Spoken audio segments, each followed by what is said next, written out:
ಇನ್ನು ಶ್ರೀಗಳು ಸರ್ಕಾರದ ವಿರುದ್ಧವಾಗಿ ಹರಿಹಾಯ್ದಿದ್ದಾರೆ. ಹಾಗಾದ್ರೆ ಏನೆಲ್ಲ ಮಾತನಾಡಿದ್ದಾರೆ ನೋಡ್ಕೊಂಬರೋಣ. ಮಾರಣಾಂತಿಕ ಹಲ್ಲೆ ಮಾಡತಕ್ಕಂಥ ಒಂದು ಅಪಖ್ಯಾತಿಗೆ ಇವತ್ತಿನ ಸರ್ಕಾರ ಒಳಗಿರ್ತಕ್ಕಂಥದ್ದು ನಮಗೆ ನೋವಾಗಿದೆ. ಆ ಕಾರಣಕ್ಕೋಸ್ಕರವಾಗಿಯೇ ನಾನು ಮುಖ್ಯಮಂತ್ರಿಗಳಿಗೆ ಇಚ್ಛೆ ಪಡ್ತೀನಿ. ಸಮಾಜ ಬಾಂಧವರ ಮೇಲೆ ಭಾಳ ನಂಬಿಕೆ ಇಟ್ಟಿದ್ದು, ಪಕ್ಷದ ಮೇಲೆ ಗೌರವ ಇಟ್ಟಿದ್ರು. ಈ ರೀತಿ ಹಲ್ಲೆಯಿಂದ ಕೋಟ್ಯಾಂತರ ಲಿಂಗಾಯತರು, ಲಕ್ಷಾಂತರ ಪಂಚಮಸಾಲಿಗಳು ಕಣ್ಣೀರು ಹಾಕ್ತಾ ಇದ್ದಾರೆ. ಹಾಗಾಗಿ ಕೂಡಲೇ ಸರ್ಕಾರ ಈ ಬಗ್ಗೆ ಕ್ಷಮಾಪಣೆ ಕೇಳಬೇಕು. ಯಾವ ಪೊಲೀಸ್ ಅಧಿಕಾರಿಗಳು ದುರುದ್ದೇಶದಿಂದ ಒಂದು ರೀತಿ ಹೆಂಗೆಕ್ಕಿತ್ತ ಪ್ಲ್ಯಾಂಡ್ ಅಂತ ಆಗಿತ್ತು, ಪ್ಲ್ಯಾಂಡ್ ವೈಸ್ ನಮ್ಮನ್ನು ಹಲ್ಲೆ ಮಾಡೋ ಪ್ರಯತ್ನ ಮಾಡಿದ್ರು. ಯಾರ್ಯಾರು ಈ ಘಟನೆಗೆ ಕಾರಣಕರ್ತಾರೆ, ಅದನ್ನು ನಿಮ್ಮ ಆದೇಶ ಮಾಡಿರೋ ಅಥವಾ ನಿಮಗೆ ಗೊತ್ತಿಲ್ಲದೆ ಮಾಡಿರೋ ಗೊತ್ತಿಲ್ಲ, ನೀವು ತನಿಖೆ ಮಾಡಿರಿ ಅಂತ ಪೊಲೀಸ್ ಅಧಿಕಾರಿಗಳ ಮೇಲೆ ಸೂಕ್ತವಾಗಿರ್ತಕ್ಕಂಥ ಕಾನೂನು ಕ್ರಮ ಕೈಗೊಳ್ಳಬೇಕು. ಅವ್ರನ್ನ ಸಸ್ಪೆಂಡ್ ಮಾಡಬೇಕು ಅಂತೇಳಿ ಮೂಲಕ ಆಗ್ರಹ ಮಾಡ್ತೀವಿ. ನಮ್ಮ ಕೆಲವು ಅಮಾಯಕ ರೈತರ ಮೇಲೆ FIR ದಾಖಲು ಮಾಡಿದ್ವಿ ಇವತ್ತು ಹಿರೇಬಾಗೇವಾಡಿ ಪೊಲೀಸ್ ಸ್ಟೇಷನಲ್ಲಿ. ಅದನ್ನು ಕೂಡಲೇ ಬಿ ರಿಪೋರ್ಟ್ ಆಗಿ ಅದನ್ನು ವಾಪಸ್ ಪಡ್ಕೊಳ್ಬೇಕು.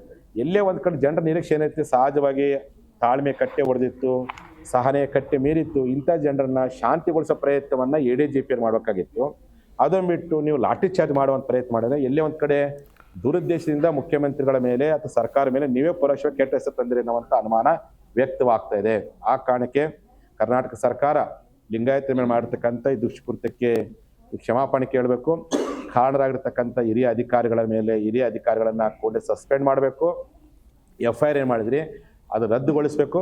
ಜೊತೆಯಲ್ಲಿ ಇವತ್ತೇನು ನಾವು ಸಹ ಇದನ್ನೆಲ್ಲವನ್ನು ಖಂಡಿಸ್ಬಿಟ್ಟು ಗುರುವಾರ ದಿವಸ ಡಿಸೆಂಬರ್ 17ನೇ ತಾರೀಕು ರಾಜ್ಯಾದ್ಯಂತ ಎಲ್ಲ ನಮ್ಮ ಪಂಚಮಸಾಲಿ, ಮಲೆಗೌಡ, ಗೌಡ ಲಿಂಗಾಯತ, ದೀಕ್ಷೆ ಲಿಂಗಾಯತ, ಚತುರ್ಥ ಲಿಂಗಾಯತ ಬಂಧುಗಳು ನಿಮ್ಮ ಹಳ್ಳಿ, ನಿಮ್ಮ ತಾಲೂಕು, ನಿಮ್ಮ ಜಿಲ್ಲೆ, ನಿಮ್ಮ ರಾಷ್ಟ್ರೀಯ ಹೆದ್ದಾರಿಗಳನ್ನು ಬಂದ್ ಮಾಡಿ ಆಕ್ರೋಶ ವ್ಯಕ್ತಪಡಿಸಿ ಇಂಥ ಘಟನೆಯನ್ನು ಖಂಡಿಸುವಂಥ ಪ್ರಯತ್ನ ಮಾಡಬೇಕು ಅಂತೇಳಿ ಇಡೀ ನಾಡಿನ ಜನರಿಗೆ ನಾನು ಕಾರ್ಯಪಡಿಸಿ ಇಚ್ಛೆ ಪಡ್ತೀನಿ. ಅಥವಾ ಲಾಠಿ ಏಟು, ಬೂಟ್ ನೇಟು, ರಕ್ತ ಸುರಿಸಿದ್ರೆ ಇವರು ಬೇಕಾಗಿ ನಿಲ್ತಾರೆ ಅಂತೇಳಿ ಯಾವ ಕಾರಣಕ್ಕೂ ಸಾಧ್ಯವಿಲ್ಲ.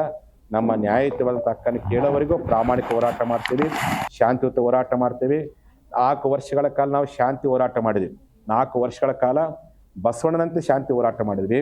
ಇನ್ನು ಮುಂದೆ ಚೆನ್ನಮ್ಮನಂತೆ ಕ್ರಾಂತಿಯುತ ಹೋರಾಟ ಮಾಡ್ತೀವಿ ಅಂತೇಳಿ ಇಡೀ ಮಾಧ್ಯಮ ಮೂಲಕ ನಾಡಿನ ಜನರಿಗೆ ಹೇಳಿಕ್ಕೆ ಇಚ್ಛೆ ಪಡ್ತೀನಿ. ಹಾಗಾಗಿ ಮುಖ್ಯಮಂತ್ರಿಗಳು ಏನಿವತ್ತು ಅವ್ರನ್ನ ಭಾಳ ಸರಿ ಲಿಂಗಾಯತ ವಿರೋಧಿ ಮುಖ್ಯಮಂತ್ರಿಗಳು ಅಣೆಪಟ್ಟೆ ಕಟ್ಟಿದ್ರು. ನಾನು ಅನ್ಕೊಂಡಿದ್ದಿಲ್ಲ ನಾವು ಆಧುನಿಕ ಸಿದ್ದರಾಮಯ್ಯನವರಂತೆ ಸಂಬೋಧನೆ ಮಾಡ್ತಿದ್ವಿ. ಆದರೆ ನಿನ್ನೆ ಘಟನೆ ಎಲ್ಲೇ ಒಂದು ಕಡೆ ಅಂತಹ ಒಂದು ಅಣೆಪಟ್ಟಿಗೆ ನೀವು ಕಾರಣಕರ್ತರಾದಿರುವಂಥ ಅನುಮಾನ ವ್ಯಕ್ತವಾಗ್ತಾ ಇದೆ. ಹಾಗಾಗಿ ಈ ರೀತಿಯಾಗಿರ್ತಕ್ಕಂಥ ದೌರ್ಜನ್ಯ, ಈ ರೀತಿಯಾಗಿರ್ತಕ್ಕಂಥ ಲಿಂಗಾಯತ ವಿರೋಧ ನಿಲುವು ಇನ್ನು ಮೇಲೆ ಬಿಡಬೇಕು. ನಿಮ್ಮ ಸರ್ಕಾರ ರಚನೆ ಆಗಲಿಕ್ಕೆ ಬೇರೆ ಬೇರೆ ಜಾತಿಗಳು ಎಷ್ಟು ಕಾರಣಕರ್ತರ ಲಿಂಗಾಯತರು ಓಟ್ ಹಾಕಿದ್ರ ಸತ್ಯವನ್ನು ಅರ್ಥ ಮಾಡಿಕೊಂಡು ಈ ಜನರಿಗೆ ಆಗಿರ್ತಕ್ಕಂಥ ನೋವನ್ನು ಸರಿಪಡಿಸೋ ಪ್ರಯತ್ನವನ್ನು ಮಾನ್ಯ ಮುಖ್ಯಮಂತ್ರಿಗಳು ಮಾಡಬೇಕು. ಜಿ ಕನ್ನಡ ನ್ಯೂಸ್ ಈಗ ನಿಮ್ಮ ಮನೆಯಲ್ಲೇ ನೋಡಿ. ಎಲ್ಲ ಕೇಬಲ್ಗಳಲ್ಲಿ ಈಗ ಲಭ್ಯ.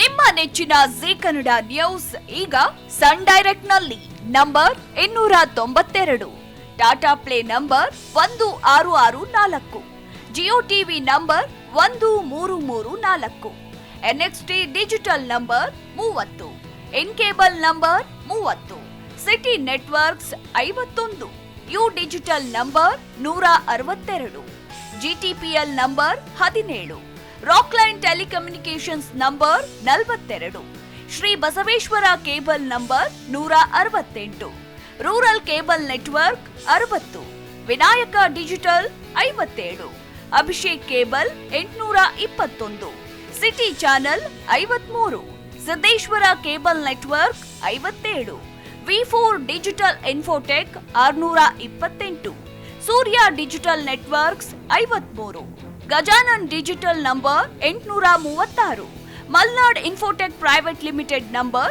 56, metrocast number 830, victory digital number 167ರಲ್ಲಿ ನೋಡಿ ಆನಂದಿಸಿ.